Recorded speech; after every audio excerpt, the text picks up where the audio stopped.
कहानी की शुरुआत एक भयानक तूफान से जूझते हुए प्लेन से होती है, जहां हमारी मेन कैरेक्टर लिंडा अपने दोस्तों के साथ बिजनेस ट्रिप से लौट रही थी। सब कुछ ठीक चल रहा था कि तभी अचानक प्लेन जोर जोर से हिलने लगा और अगले ही पल उसमें एक जोरदार विस्फोट हो गया। जो लोग बिना सीट बेल्ट के खड़े थे वे बुरी तरह इधर उधर जा गिरे। इसके तुरंत बाद केबिन का हिस्सा प्रेशर के कारण फट गया और तेज हवा के झोंकों में कुछ लोग सीधे बाहर उड़ गए। इसी अफरा तफरी के बीच मैनेजर ने अपनी जान बचाने के लिए लिंडा का पैर कसकर पकड़ लिया। वहीं एक आदमी मदद के लिए बॉस की ओर बढ़ा, लेकिन बॉस ने उसे बेरहमी से बाहर की तरफ धकेल दिया। मगर गिरते वक्त उसने मैनेजर का पैर पकड़ लिया, जिससे उसका बैलेंस पूरी तरह बिगड़ गया और दोनों एक साथ प्लेन से बाहर गिर पड़े। लिंडा अभी इस सदमे से उबर भी नहीं पाई थी कि तभी उसे महसूस हुआ कि चारों तरफ अंधेरा छाने लगा है और प्लेन बेकाबू होकर सीधे समुद्र की तरफ गिर रहा है।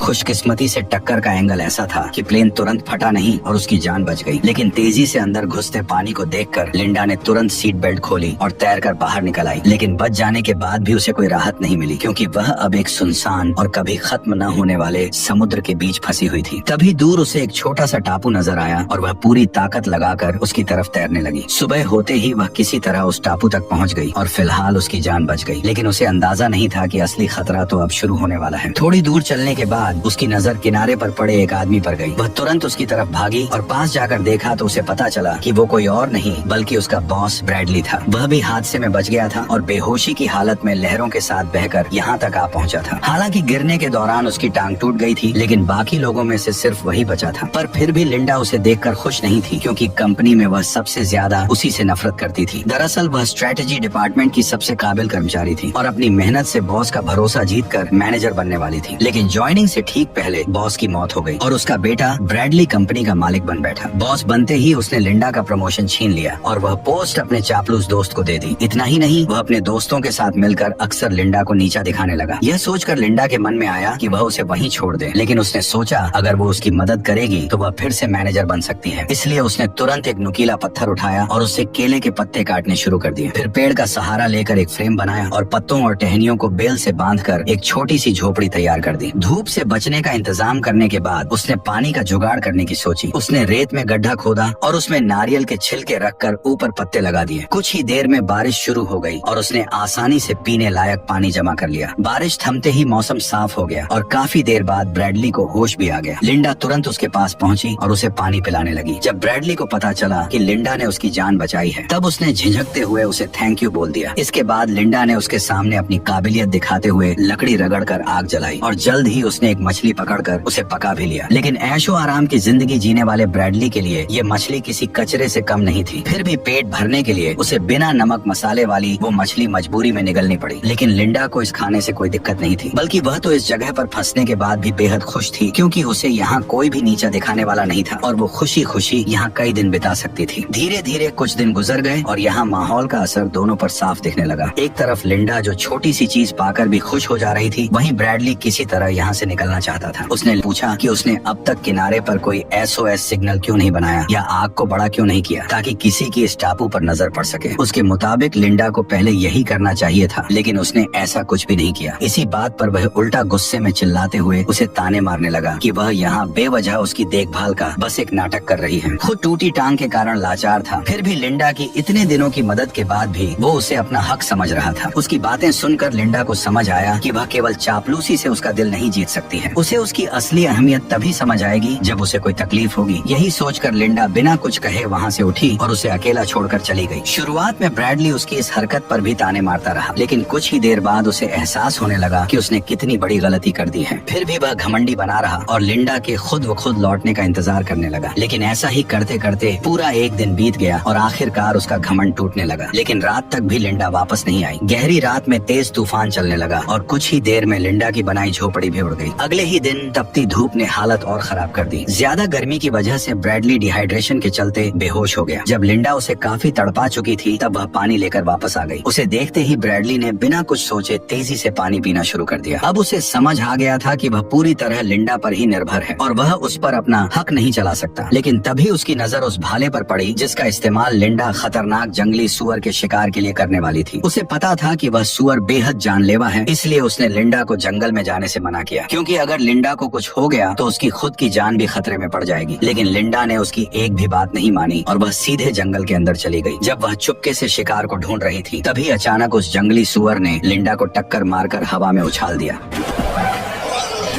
अच्छी बात यह रही कि गिरा हुआ पेड़ अचानक सुअर के सामने आ गया, जिससे वह सीधे हमला नहीं कर सका और लिंडा को तुरंत उठकर भागने का मौका मिल गया। लेकिन सुअर जैसे ही उसकी गंध पकड़कर पीछे दौड़ा तब उसे रास्ते में सिर्फ फटे कपड़े ही मिले। सुअर कुछ समझ पाता उससे पहले ही लिंडा ने मौका देखकर भाला उसके शरीर में गहराई तक घुसा दिया। दर्द से पागल होकर सुअर ने भाले को मोड़कर तोड़ दिया और गुस्से में बेकाबू होकर दोबारा उस पर हमला करने दौड़ पड़ा। इसी खतरे के बीच लिंडा ने तुरंत लकड़ी के डंडे को सामने कर दिया।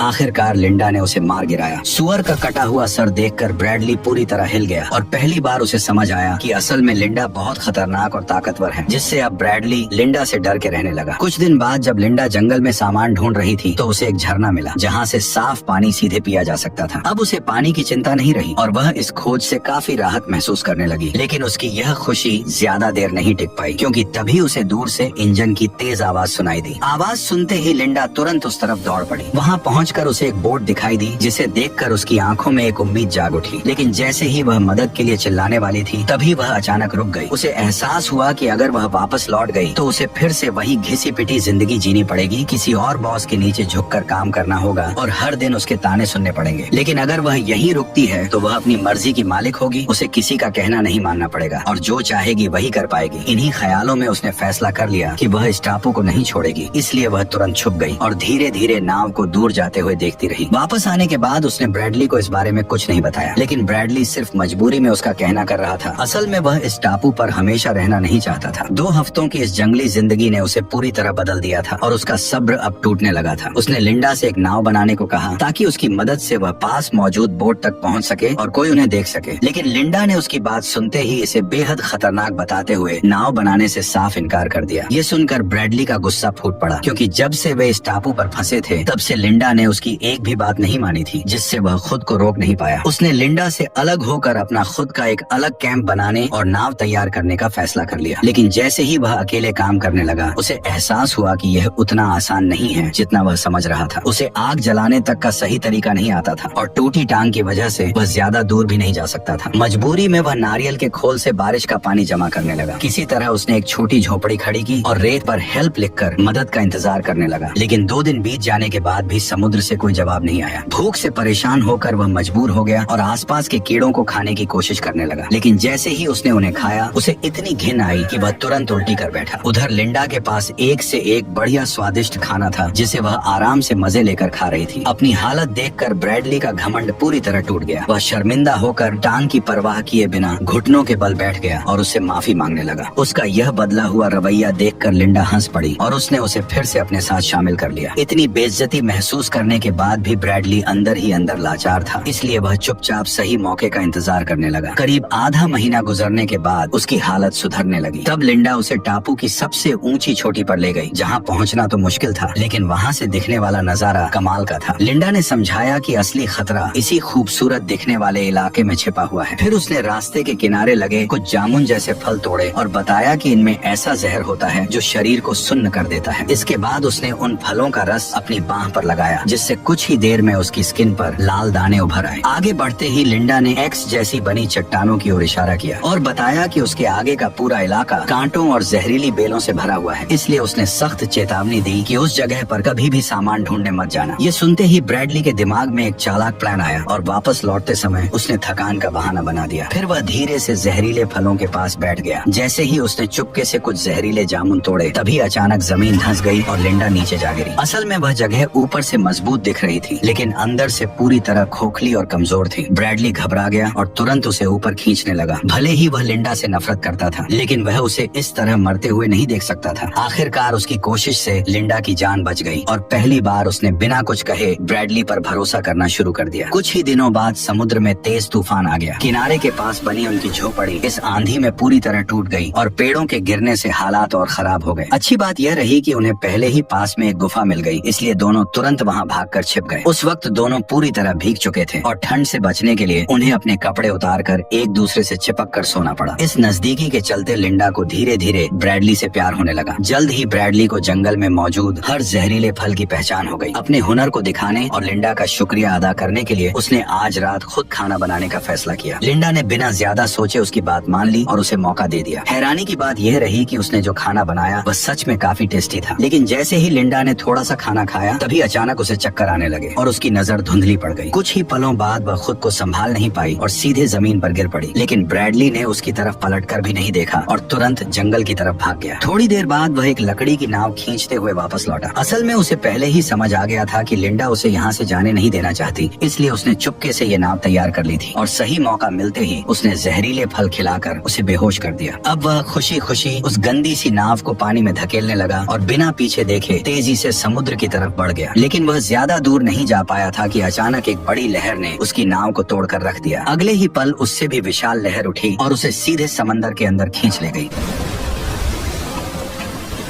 खुशकिस्मती से वह ज्यादा दूर नहीं गया था, इसलिए होश में आते ही लिंडा ने तुरंत उसे किनारे खींचकर बचा लिया। होश में आते ही ब्रैडली घबराकर उससे माफी मांगने लगा, लेकिन लिंडा ने कुछ नहीं कहा और चुपचाप उसे पका हुआ केकड़ा थमा दिया। ब्रैडली ने बिना सोचे समझे उसे खा लिया, लेकिन कुछ ही देर में उसका मुंह अजीब तरीके से सुन्न पड़ गया। देखते ही देखते यह असर उसके पूरे शरीर में फैलने लगा और वह समझ नहीं पाया कि आखिर हो क्या रहा है। तभी लिंडा ने सच्चाई बताई कि यह ब्लू रिंग ऑक्टोपस का जहर है जो शरीर को सेकंडों में पैरालाइज कर देता है और इंसान चाहकर भी हिल नहीं पाता। असल में यह सब उसने ब्रैडली को सबक सिखाने के लिए किया था। इसके बाद उसने एक चाकू निकाला, उसे थोड़ा गर्म किया और तुरंत ब्रैडली की पैंट उतार दी। धीरे धीरे वह उसके पास आई और इशारों में उसे समझाने लगी कि वह अब क्या करने वाली है। ये देखकर ब्रैडली बुरी तरह घबरा गया। तभी अचानक लिंडा ने चाकू चलाया और अगले ही पल खून की पिचकारी चल गई, जिससे ब्रैडली का गला लाल हो गया। ये देखकर लिंडा मुस्कुराने लगी। फिर उसने वो चीज दिखाई जिसे उसने काटा था। दरअसल वह कोई इंसानी अंग नहीं बल्कि एक चूहा था। ये सब उसने सिर्फ ब्रैडली को डराने के लिए किया था, ताकि वह दोबारा ऐसी हरकत करने की हिम्मत न करे। उसकी चालाकी और हाथ में पकड़े चाकू ने ब्रैडली का सारा घमंड तोड़ दिया और वह बिना सावल जवाब किया उसका कहना मानने लगा। लेकिन यह कंट्रोल लिंडा ज्यादा देर तक एंजॉय नहीं कर पाई। एक दिन जब वह सामान ढूंढ रही थी तभी फिर से दूर से इंजन की आवाज सुनाई दी। इस बार सामने वाला भी उसे देख चुका था। जैसे जैसे नाव पास आई लिंडा ने देखा कि वह कोई और नहीं बल्कि ब्रैडली की मंगेतर जेनी थी। दरअसल रेस्क्यू टीम भले ही हार मान चुकी थी, लेकिन जेनी ने उम्मीद नहीं छोड़ी थी और लगातार उसी इलाके में ब्रैडली को ढूंढ रही थी और अब जाकर उसकी तलाश खत्म हो गई। लिंडा जबरन जेनी को देखकर मुस्कुराने लगी, जैसे वह उसे बेहद देखकर खुश हो। फिर मजबूरी में उसने जेनी को बता दिया कि ब्रैडली जिंदा है, लेकिन लिंडा अभी भी इस टापू को छोड़ना नहीं चाहती थी, जबकि जेनी को अब उन दोनों के जिंदा होने का सच पता चल चुका था। हालांकि यह बात सिर्फ जेनी और उसके साथ आए गाइड को ही पता थी। इसी वजह से लिंडा ने मन ही मन एक खतरनाक फैसला कर लिया। उसने झूठ बोला कि उसे एक छोटा रास्ता पता है और दोनों को उसी दिशा में ले जाने लगी। थोड़ी देर बाद वो उन्हें एक खतरनाक चट्टान के किनारे पर ले आई, जहाँ वह खुद मरते मरते बची थी। फिर उसने जूते के फीते बांधने का बहाना बनाया और दोनों को आगे बढ़ने के लिए कह दिया। जैसे ही जेनी ने आगे कदम रखा जमीन अचानक धंस गई और वह सीधे नीचे गिरने लगी। दरअसल यह सब लिंडा का दोनों को मारने का प्लान था, लेकिन किस्मत से सिर्फ जेनी ही फंसी थी और गाइड अभी भी जिंदा था। उसी वक्त लिंडा अंदर ही अंदर सोच में डूब गई कि वह क्या करे और क्या न करे। कुछ समय बाद वह अकेली ही ब्रैडली के पास लौट आई और बाकी दोनों के साथ क्या हुआ ये जल्द ही पता चलने वाला था। चट्टान से लौटने के बाद लिंडा अंदर ही अंदर टूटती जा रही थी। उसे खुद पर यकीन नहीं हो रहा था कि उसने ये क्या कर दिया है। तभी ब्रैडली वहाँ आया और उसे जंगल चलकर खाना लाने को कहा, लेकिन लिंडा ने तबीयत का बहाना बनाकर साफ मना कर दिया। मौका मिलते ही ब्रैडली ने चाकू उठाया और बिना कुछ कहे जंगल की तरफ निकल गया। जंगल के अंदर पहुँचते ही उसने शिकार करने का फैसला किया और कुछ देर पीछा करने के बाद उसे एक छोटा जंगली सुअर नजर आया। वह धीरे धीरे उसके करीब पहुँचा, लेकिन अगले ही पल अचानक उसकी नजर जमीन पर गई। दरअसल जहाँ सुअर मिट्टी खोद रहा था वहीं से इंसान का एक हाथ बाहर निकला हुआ था। करीब जाकर देखते ही ब्रैडली के होश उड़ गए, क्योंकि वह हाथ उसकी अपनी मंगेतर का था। उसके हाथ में पहनी अंगूठी वही थी जो उसने सगाई के वक्त उसे पहनाई थी। ये सच सामने आते ही ब्रैडली का गुस्सा बेकाबू हो गया और वह तेजी से लिंडा की तरफ भागा। जैसे ही लिंडा ने उसे अपनी ओर आते देखा वह एक पल के लिए घबरा गई। ब्रैडली ने हाथ में अंगूठी दिखाते हुए पूछा कि तुमने ऐसा क्यों किया? अंगूठी देखते ही लिंडा सब समझ गई। उसने खुद को बचाने के लिए कहा कि यह सब एक हादसा था, लेकिन ब्रैडली को उसकी बात पर बिल्कुल भी यकीन नहीं हुआ। हालात बिगड़ते देख लिंडा ने धीरे से अपनी कमर की तरफ हाथ बढ़ाया, लेकिन ब्रैडली पहले ही वो चाकू चुरा चुका था। ये देखकर लिंडा घबरा गई और तुरंत जंगल की ओर भागने लगी। ब्रैडली भी उसके पीछे दौड़ पड़ा। जब लिंडा के पास बचने का कोई रास्ता नहीं बचा, तब उसने तुरंत एक नया प्लान बनाया। उसी वक्त ब्रैडली ने पेड़ के पीछे उसकी परछाई देख ली, लेकिन जैसे ही वो वहाँ पहुँचा, उसे सिर्फ उसके छोड़े हुए जूते ही मिले, जिसके फीते गायब थे, जिससे उसे कुछ गड़बड़ महसूस हुई। अचानक लिंडा पीछे से उस पर टूट पड़ी और फीते से उसका गला कसकर दबा दिया, जिससे ब्रैडली का सांस लेना मुश्किल हो गया। ब्रैडली ने पूरी ताकत से खुद को छुड़ाने की कोशिश की, लेकिन लिंडा ने पकड़ ढीली नहीं की। इस धक्का मुक्की में ब्रैडली के हाथ से चाकू छूटकर नीचे गिर गया। तभी आखिरी जोर लगाकर उसने लिंडा के बाल खींचे और उसे पलटकर जमीन पर गिरा दिया। इसके बाद वह उसके ऊपर चढ़ गया और उसका चेहरा कीचड़ में दबाकर उसे खत्म करने की कोशिश करने लगा। तभी मौका मिलते ही लिंडा ने चाकू उठा लिया।